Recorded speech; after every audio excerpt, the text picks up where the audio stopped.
अगर मुझे वार्ड 15 के लिए भारतीय जनता पार्टी मुझ पर विश्वास जताती है तो मैं खरा उतरूंगा, ऐसा मेरा विश्वास है।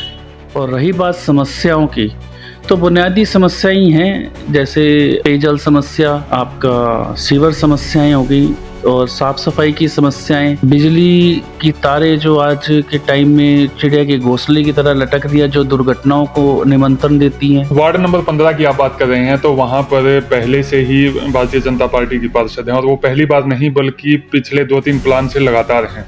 तो क्या मानते हैं कि उन्होंने अपने कार्यकाल में किस तरह के कार्य करवाए हैं? और यानी कि पिछले 15 साल से ही भारतीय जनता पार्टी से ही वहाँ की पार्षद हैं इंदु वलेचा जी। देखिए, तो उनके रहते हुए आप अपनी दावेदारी कितनी मजबूती से पेश कर पाएंगे? कि संगठन अब किसको मौका देता है। अगर मैं इस चीज़ का विश्वास संगठन को दिलवाता हूँ कि अगर संगठन मुझ पर विश्वास जताता है तो मैं इस सीट को पूरी अच्छी तरीके से निकाल के लेके आऊँ। SNA न्यूज़ के खास कार्यक्रम मेरा वार्ड मेरा नेता में आपका बहुत बहुत स्वागत है। आज हमारे साथ भाजपा नेता सुरेश कथुरिया जी जुड़े हैं, जो नगर निगम चुनावों को लेकर अपनी दावेदारी पेश कर रहे हैं। उनसे जानेंगे कि किस तरह से उनका राजनीतिक करियर शुरू हुआ और उन्होंने कौन कौन से पदों पर रहते हुए भारतीय जनता पार्टी में अहम भूमिका निभाई। मेरी तरफ से आपको और आपके दर्शकों को नमन भाई साहब।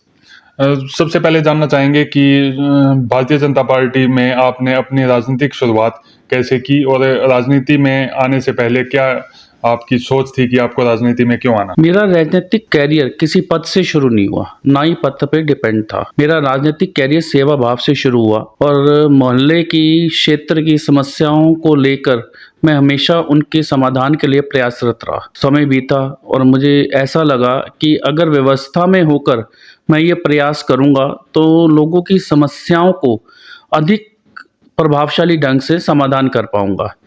इसी समस्या को या इसी चीज़ को देखते हुए मैंने 2020 में भारतीय जनता पार्टी को ज्वाइन किया और नेताजी सुभाष मंडल में मंडल महामंत्री का दायित्व ग्रहण किया। उसके बाद कई पद होते हुए आज मैं भारतीय जनता पार्टी के जिला संयोजक, चुनाव प्रबंधन प्रकोष्ठ का जिला संयोजक हूँ। ये मेरी राजनीतिक कैरियर है। लोगों का समस्याएं जहाँ तक सॉल्व हो सके वो मेरा प्रयास रहता है। जन सेवा ही मेरा बेसिकली काम है। तो आपने बताया कि आपने समाज सेवा से शुरुआत की और उसके बाद आप राजनीति में आए। तो आपने भारतीय जनता पार्टी को ही क्यों चुना, क्योंकि बहुत सारी पार्टियां थी? भारतीय जनता पार्टी की विचारधारा और नीतियों से प्रभावित होकर ही मैंने भारतीय जनता पार्टी को चुना। भारतीय जनता पार्टी के जो शीर्ष नेतृत्व है उनके प्रभाव से ही मैं भारतीय जनता पार्टी को दायित्व ग्रहण करके उनके लिए कार्य करने लगा। तो आपने जमीनी स्तर से कार्य करते हुए आपने अहम भूमिका भी निभाई। अब आप खुद की दावेदारी पेश कर रहे हैं वार्ड नंबर 15 से एज ए नगर निगम चुनावों को लेकर। तो क्या मानते हैं आप कि कितनी मजबूत दावेदारी आप पेश कर रहे हैं और भारतीय जनता पार्टी आप पर विश्वास किस तरह से करे?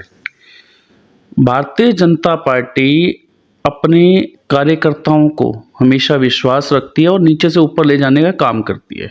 मैंने भारतीय जनता पार्टी का ज़मीनी स्तर से कार्य किया है और मुझे विश्वास है कि भारतीय जनता पार्टी मुझे एक बार मौका ज़रूर देगी। इसी मौके से मैं वार्ड 15 का, अगर मुझे वार्ड 15 के लिए भारतीय जनता पार्टी मुझ पर विश्वास जताती है तो मैं खरा उतरूंगा, ऐसा मेरा विश्वास है। वार्ड नंबर 15 की बातचीत की जाए तो कितना बड़ा वार्ड है, कितनी उसमें आबादी है, कितने वोट हैं और भौगोलिक स्थिति और वहाँ की मुख्य समस्याएं क्या क्या आप देखते हैं? वार्ड 15 में लगभग 16,500 के आसपास वोटर लिस्ट है और भौगोलिक स्थिति की बात की जाए तो वार्ड 15 में बत्रा कॉलोनी, ऋषि नगर, कल्याण नगर, राजेंद्र नगर, ज्ञान नगर और आपका इधर से इंदिरा कॉलोनी, न्यू कॉलोनी, मोहल्ला कला, प्रेम कॉलोनी और मशहद मोहल्ला आते हैं। और रही बात समस्याओं की, तो बुनियादी समस्याएं ही हैं, जैसे पेयजल समस्या, आपका सीवर समस्याएं हो गई और साफ सफाई की समस्याएं, बिजली की तारें जो आज के टाइम में चिड़िया के घोंसले की तरह लटक रही है, जो दुर्घटनाओं को निमंत्रण देती हैं। वार्ड नंबर 15 की आप बात कर रहे हैं, तो वहां पर पहले से ही भारतीय जनता पार्टी की पार्षद हैं और वो पहली बार नहीं बल्कि पिछले 2-3 प्लान से लगातार हैं। तो क्या मानते हैं कि उन्होंने अपने कार्यकाल में किस तरह के कार्य करवाए हैं और उसमें कितनी कमियां तो अब आप पता नहीं बता पाएंगे, नहीं बता पाएंगे, क्योंकि एक ही पार्टी में हैं, एक ही आपका मंच है कि उसी में रहकर आप दोनों को कार्य करना है। तो उनके रहते हुए आप अपनी दावेदारी कितनी मजबूती से पेश कर पाएंगे? ये बात बिल्कुल सही है कि पिछले 2 टर्म और 1 टर्म में इलेक्शन नहीं हुए थे, यानी कि पिछले 15 साल से ही भारतीय जनता पार्टी से ही वहाँ की पार्षद हैं इंदु वलेचा जी। देखिए, हर इंसान अपने अनुभव, क्षमता के अनुसार कार्य करता है। मैं ये कहूँ कि इंदु वलेचा जी ने कोई काम नहीं करवाया, ये सही नहीं होगा, क्योंकि विकास जो है एक निरंतर प्रक्रिया है। विकास एक निरंतर प्रक्रिया होते हुए हर इंसान की एक भौगोलिक स्थिति के अनुसार व्यवस्थाएं चेंज होती रहती हैं। उन्होंने भी अपने हिसाब से काम कराए हैं, अपने अनुभव के हिसाब से काम कराए हैं, लेकिन फिर भी वार्ड में कुछ समस्याएं हैं, जैसे कि शुद्ध पेयजल समस्या, कई जगह सड़कों का सही निर्माण ना होना, उबड़ खाबड़ होनी, और कहा जाए तो सीवर समस्याएं, लटकती तारें, आवारा पशुओं की समस्याएं। सबसे बड़ी समस्या जो मुझे लगती है वो पेयजल समस्या है। लोगों को शुद्ध पानी नहीं मिल रहा। बुनियादी समस्या इसको कह सकते हाँ, हैं। वो बुनियादी समस्या ही कह सकते हैं। और अब तो गर्मियाँ आने वाली हैं, अगर ये पेयजल व्यवस्था को हम अगर नियमित ना करें तो ये एक विकराल समस्या भी का रूप भी धारण कर सकती है। पत्रकार महोदय जी, तो उनके रहते हुए आप अपनी दावेदारी कितनी मजबूती से पेश कर पाएंगे? मैंने तो पूरी मजबूती से दावेदारी पेश कर दी है, इसमें कोई कमी थोड़ी है। संगठन देखेगा आप जी, कि संगठन अब किसको मौका देता है। अगर मैं इस चीज़ का विश्वास संगठन को दिलवाता हूं कि अगर संगठन मुझ पर विश्वास जताता है तो मैं इस सीट को पूरी अच्छी तरीके से निकाल के लेके आऊँगा। चलिए अब बात करते हैं, अगर संगठन आप के ऊपर भरोसा करता है, टिकट देता है और जनता भी आपको आशीर्वाद देती है, तो सबसे पहले आप क्या कार्य करेंगे? अगर संगठन मुझ पर विश्वास जताता है और जनता मुझे आशीर्वाद देती है तो मैं सबसे पहले जनता के लिए, वार्ड वासियों के लिए बुनियादी ढांचे को उनके अनुरूप लाऊंगा।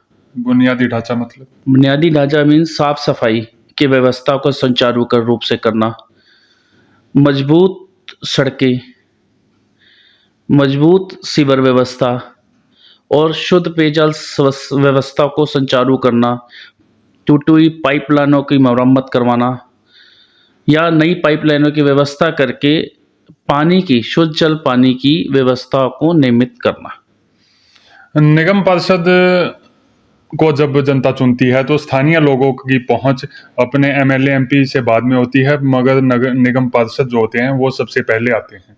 तो जनता से आपकी बातचीत ठीक ठाक हो, अच्छा समन्वय स्थापित हो सके, उसे किस तरह से कार्यान्वित करेंगे? मेरा मानना ये है कि जन प्रतिनिधि और जनता के बीच सीधा संवाद होना चाहिए।